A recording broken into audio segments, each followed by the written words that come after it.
Alright, this is John Cola with growingyourgreens.com through another exciting episode for you. In this episode, coming at you from my backyard garden here in May. Just got this garden all bed planted out in peppers. We got okra in here, we got some salad tree in here, we got some eggplant in there. I still got to plant that one that's all like been bolting, so I got to harvest that. But today we're going to answer your guys' questions. I apologize, I have like over 1 million followers on all my different social media outlets, so if you have a question for me, you can actually post it down below in my YouTube community tab where it says post your questions here, and it may get selected for next month's Q&A. I apologize, I can't answer comments that are left under videos because there's just one of me and I'm trying to do so many things in life. Alright, so on with this month's questions. Alright, first question is from James the Axe Thrower. What is your current favorite smoothie recipe?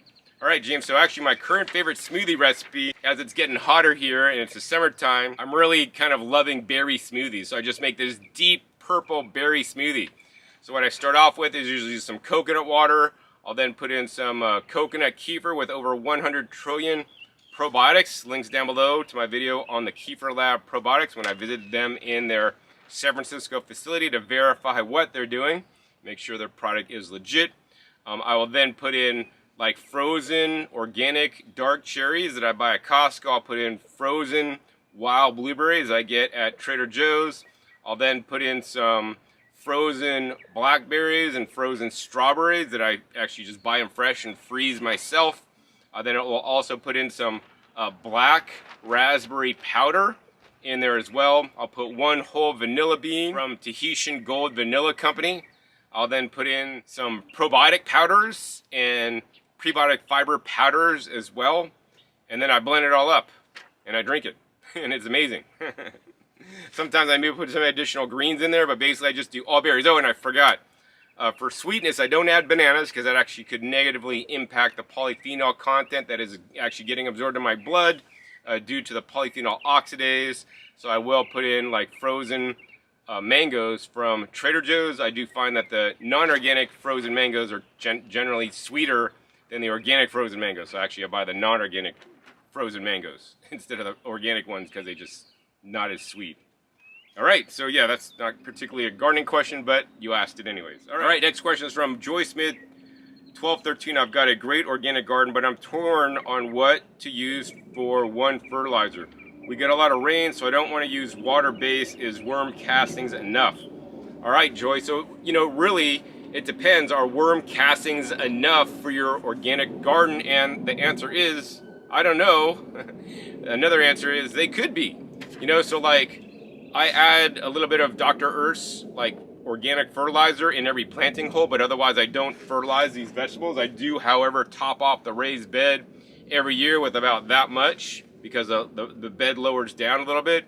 A mixture of compost, rock dust, worm castings, black insect frass, as well as maybe some perlite added in, homemade compost, fungal compost, maybe, you know, and a couple different worm castings, but I'll add a bunch of things and then I'll top it off, right? And the goal is if you have good soil and you have good biology in your soil, good organic matter and good trace mineral content in your soil, the bacteria and the microbes and the fungi in the soil basically convert the organic matter into nutrition for your plants, so you shouldn't have to actually necessarily add a fertilizer. And that should be like our goal. Like, think about it. If you go into the forest, right, are there fertilizers, pixies putting one fertilizer down on these big redwood trees or whatever trees grow near you? No. You know, the leaves drop, they compost down, they feed the microorganisms, they feed the soil, the tree roots absorb all that, and then it basically turns into leaves, and then the cycle repeats. So there's basically a closed loop system in an ideal forest. Whereas, you know, we've been disturbing forests and we've been bulldozing things and we've been messing up the earth. So, you know, and it says that you say you have a great organic garden. If everything looks great, right, everything's pretty healthy and producing to what your expectations is, why even add a fertilizer? You know, add the worm castings, and maybe if you really want to add something else, add some Dr. Earth's fertilizer, which is an organic fertilizer, which even with all the rain is not going to leach out or add too much of anything in there. I think that's a good thing to do. All right, next question from Sarah KV6ZZ. Hi John, have you any experience and recommendation on indoor composters? I live in a condo and do not have the space for composting outdoors. I'd like to use the material for growing veg herb plants outside on a deck. Thank you. All right, Sarah, so I've experimented with some indoor composters. Of course, you could do worm castings indoors. That could actually get quite smelly if you're not paying attention to it. Like, I don't know, 15 or 20 years ago, I got some kind of indoor composter that actually heated up and ground things up and even had a fan and all this stuff on it. That thing was kind of a joke. I wouldn't recommend that. But there are actually new composters I would recommend. Link down below to my video of the Heirloom Expo last year, where I reveal the one that I would recommend for indoor composting. I actually have one inside that I actually do need to set up and start using, so I will make a video on it when I do. It's called the Re-Encycle. It's or like Re-Inkle. It's called, I don't know, it's Re-Inkle. I don't know. I'll put a link down below to the original video, as well as a link to where you can buy the Re-Inkle composter. I mean, I have friends that use it. I've seen how it works, and I strongly believe it's probably the best indoor composter. And it actually works by composting, not just a lot of the indoor composters like the Lomi, like the Vitamix Food Cycler, link down below to my video on that. They basically just heat up the compost and dehydrate it and grind it up. And I think those are not composters. Those are basically just food dryers. And so, but the Re-Inkle is actually a composter. Next question is from Blue Butterfly Wellness 2273. Can you plant with leaf compost and clay topsoil alone? So the answer is, you could plant in whatever you want. And, you know, here's the thing. The thing is, what are the requirements of the plant you are planting? Some plants are going to hate growing in a clay, topsoil, and leaf compost. Some plants are going to love it. You know, my idea is that, you know, it's like the more different ingredients you could add, and the more you could make the soil, like, you know, more neutral, like not as clay, maybe like more sandy loam-ish. You know, the greater range of plants you could plant in it. So I'm definitely not an agricultural soil expert or anything. So what I would say is try it, because obviously you probably have clay topsoil, and add leaf compost and plant things out in it. What I think you'll find is that you'll find that some things grow great and some things doesn't grow so great, right? And the things that don't grow so great, then hey, you maybe want to then amend some of that soil with maybe different kind of organic matter, maybe some kind of sand or perlite, you know, maybe bring in some other kind of topsoil that's not clay, and then mix that up, and then grow those same crops in there, and you'll probably find that the crops that didn't grow in the clay will grow in the other one, you know? That's just like my natural way of gardening and like what I've observed by, you know, observing nature and what I've learned by observing nature, and that's like how we learn and grow. And, you know, because every plant is different, and just say all plants are like this and they all like clay or they all like sandy loam. I don't agree with that. All right, so, all right, next question. Oh, also from Sarah KV6ZZ. I was wondering about the fresh organic mint or basil plants one can buy in the grocery store that are planted in dirt. Mine tend to die within 2 weeks, and I would like to keep them longer as an indoor plant until things warm up outside. Any tips would be appreciated.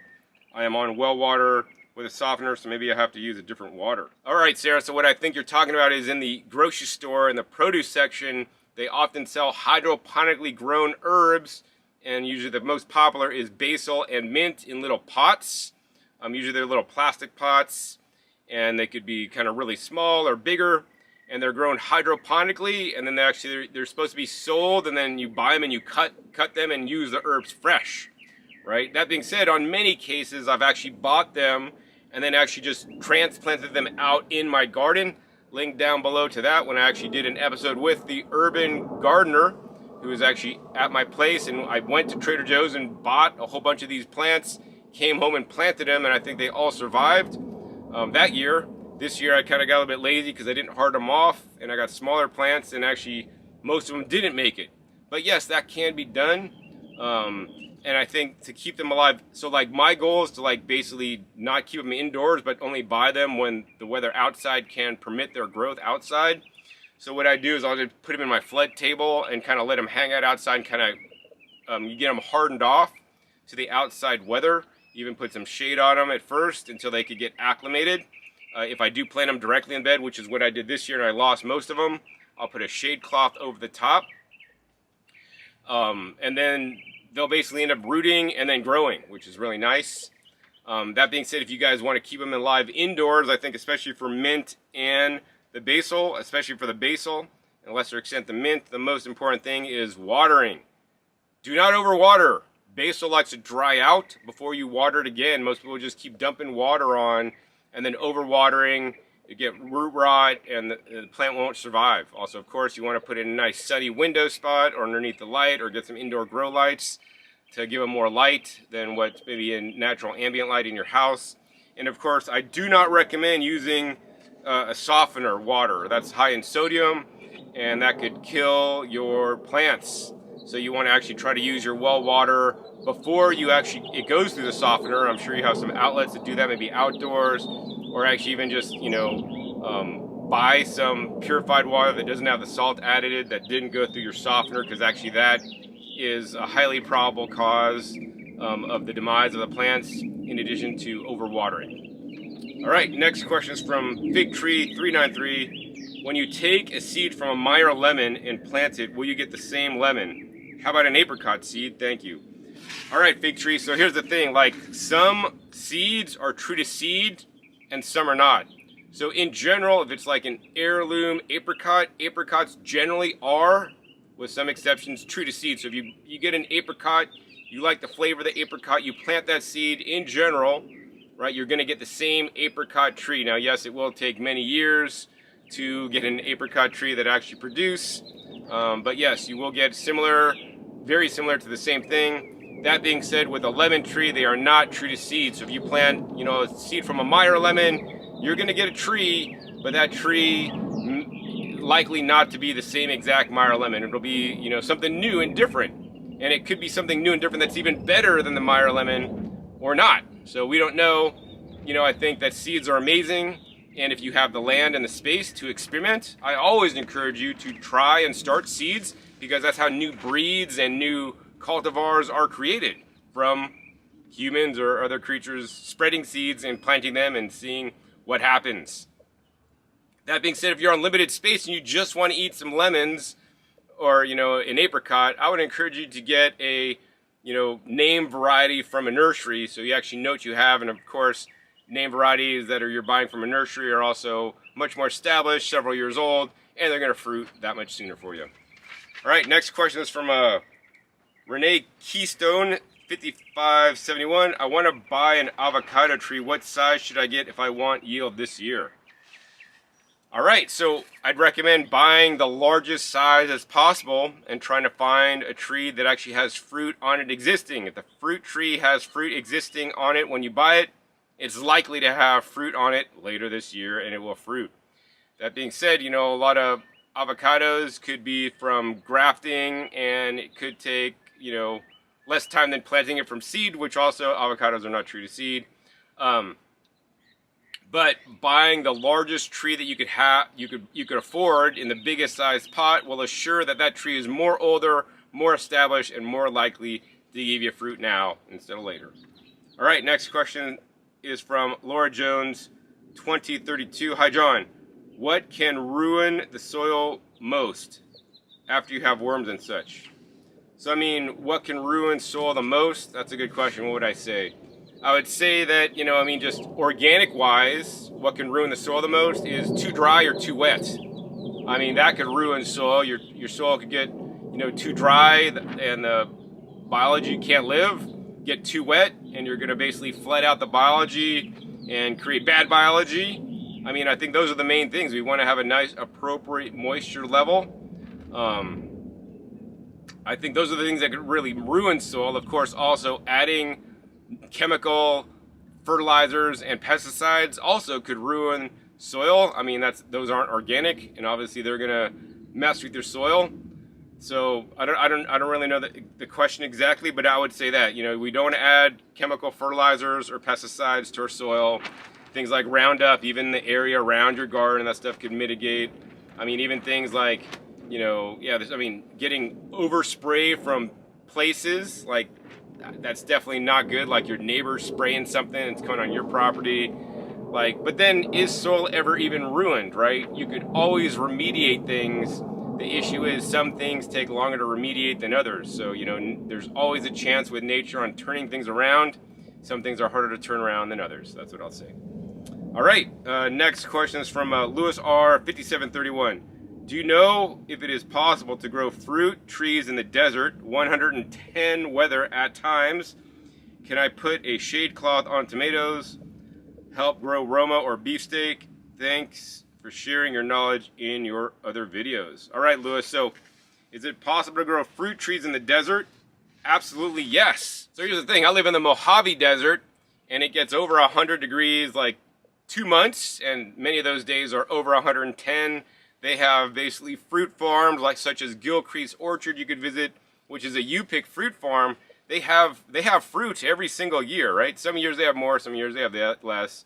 They have things like apricots, apples, peaches, nectarines, right? That's what they mainly planted out. But also things like, they also have pomegranates, right? Things like jujubes, one of my favorite fruits, is actually even easier to grow than those other ones.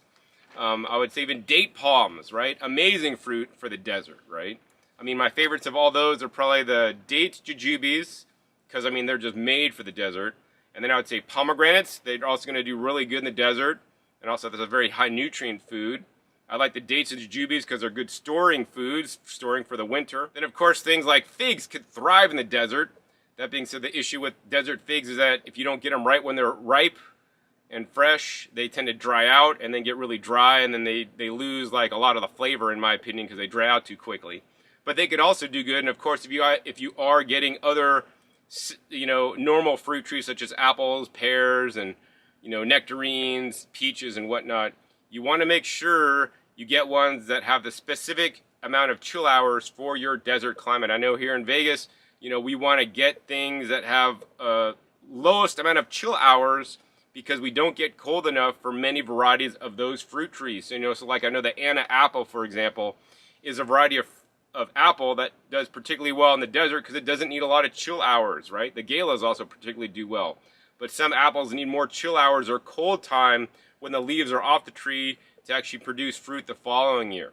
So, there are some fruit trees that'll do better or worse. So I guess the other thing is you have to just, even though we know it's hot, you said 110 degrees at times, how cold does it get? Because if it doesn't get too cold, then that limits you on the number of trees you can grow.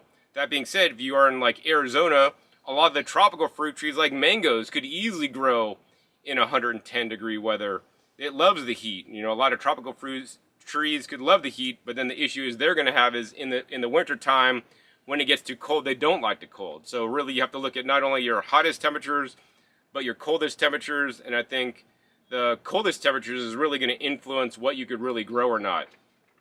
More so than the hotter temperatures, believe it or not. All right, and then you also ask about tomatoes. Can putting shade cloth on tomatoes help grow Roma or beefsteak? So what I'll say is that I visited, a friend's garden who did shade cloth over her tomatoes, and she had some of the most beautiful tomatoes I've ever seen. That being said, just putting a shade cloth up in the desert, I don't believe is enough because she also did foliar feeding and also, fed a lot of nutrients to her plants so that they could tolerate the extra stress of the sun. And actually, if you put too much shade up, that could actually hinder the growth of your tomatoes. Me personally, I have about a half a dozen tomatoes I'm growing this year, but every year I grow tomatoes, I grow kind of less and less in the desert because you have to manage them more. And I'm not willing to do the work it takes to grow tomatoes when I could just plant an eggplant, plant an okra, and they just grow on their own. I have so many to eat, whereas a tomato, they have so many problems. So that's just kind of where I'm personally at. But of course, there are ways you could grow tomatoes in the desert, even that hot, with shade cloth, with adding the proper amounts of fertilizer, with foliar feeding, and more babying your plants. That being said, I'll also encourage you to grow something like cherry tomatoes, that are more forgiving and do better in the desert, which is actually, I think most of the varieties I'm growing are cherry tomatoes, or if I do grow tomatoes, I'm growing like early girls that tend to fruit earlier before the heat, so I'll get a nice harvest. Then the heat will come and then the plants will probably croak. They might stay alive. I've had them stay alive too sometimes, where they just during the heat, they just sort of struggle to survive, but then once the temperatures cool off in the fall, then we get into their flush, which is nice. But yeah, I'm wasting a lot of valuable growing space because I don't have like endless space for some tomatoes when I could be planting something more valuable to me, such as leafy greens. All right, so hope that helps you out. Next question is from EJ's Vegetable Stand 4. Have you ever made a mixtape in your garden and dance to the mixtape in your garden. All right, EJ Vegetable. So, I mean, I listen to YouTube music in my garden, and I have a favorite playlist that actually I do play in my garden. I will sing along with the playlist, and maybe sometimes I might dance a little bit, but I don't just make mixtapes and start dancing. That being said, I do believe that when I do play the music to my plants from YouTube, you know, that helps them and their health better. I do know that they do make music for plants that maybe I should look up and actually play more often. I'm going to look to see if there's any on YouTube where they have certain sounds that could open stomatas and all these things. And actually that's been a goal of mine actually to do one of these days, to play music specifically for my plants, you know, for increased pollination and for plant vigor. I believe there is something to that. But yeah, I don't just make mixtapes and dance in my garden. I just kind of like usually work in my garden and maybe sing and hum along and maybe strut a little. That's it. All right, last question is from NCC Golden 3626. Thank you, John. I cannot find your Amazon shop. I need best recommendation for inline hose water filter for garden, not inline water irrigation system, and also recommend for inline sediment filter to attach to water spigot and Flexzilla great hose. Thank you. All right, NCC Golden. So link to Amazon shop right down below. Amazon.com/shop/John Kohler. And actually, the water filter I recommend, I don't even think it's in my Amazon shop. I'll try to put it there. But actually, I recommend for a lower price, you could just go to boogiebrew.net/GYG. I use the Boogie Blue water filter in my garden for all my hoses. That's something like that's a bare minimum, right? I also, of course, have a whole house water filter.